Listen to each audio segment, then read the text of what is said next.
กลับเข้ามาในระยะสุดท้ายกับระยะประกันภัยมีคำตอบ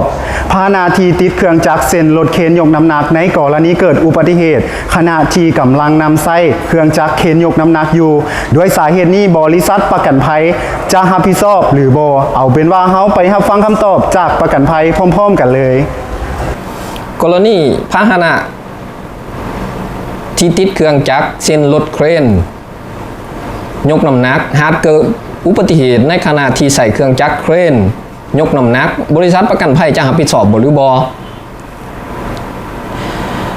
ในกรณีดังกล่าวนี้ถ้าจะตอบสั้นๆแม่นในสัญญาประกันภัยรถแม่นจะบ่ได้รับการคุ้มกันถามว่า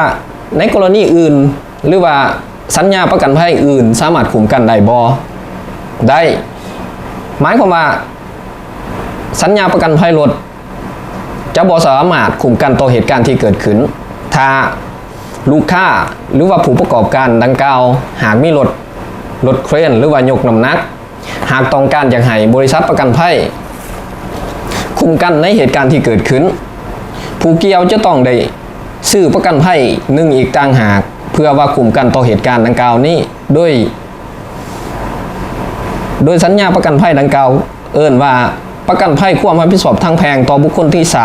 3จากการประกอบอาชีพและธุรกิจเช่นว่าความเสี่ยงที่เกิดขึ้นจากวิสาหกิจเฉพาะในสาขาอาชีพกลจักรเวียกก่อสร้าง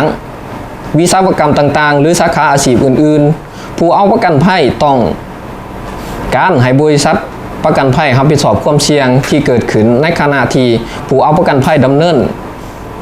การประกอบอาชีพของตนหมายความว่าในกรณีการยกเครนและเกิดอุบัติเหตุเฮาบ่คุ้มกันในสัญญาประกันภัยรถ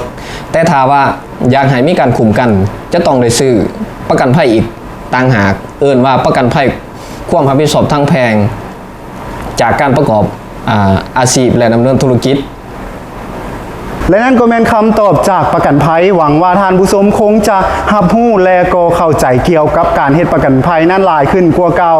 รายการของพวกเราดำเนินมาฮอดนี้ก็หมดเวลาลงแล้วก็ต้องขอบใจท่านผู้ชมทุกท่านที่ให้เกียรติติดตามรับชมรายการของพวกเราตั้งแต่ต้นจนจบรายการขอบใจบริษัทเวียงจันทร์มอเตอร์มาร์เก็ตที่เอื้อเฟื้อสถานที่ในการถ่ายทำถ้าท่านผู้ชมท่านใดมีสถานที่ดีๆอยากจะมาแนะนำเสนอผ่านทางรายการของพวกเราก็สามารถส่ง SMS มาได้ที่เบอร์ปรากฏอยู่ทางหน้าจอโทรภาพของท่านปัจจุบันนี้สำหรับมื้อนี้ข้าพเจ้าพร้อมด้วยทีมงานรายการโอโตเทนต้องขอลาท่านผู้ชมไปก่อนพบกันใหม่ในโอกาสหน้าสำหรับมื้อนี้ขอกล่าวคำว่าสบายดี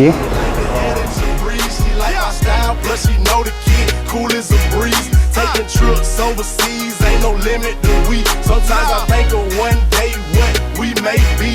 Ain't no rush, baby girl, we gon' take our time. Never met someone like you, yeah, you one of a kind. Not a second go by, you're always on my mind. You my joy in the morning, yeah, you're my sunshine. Hey,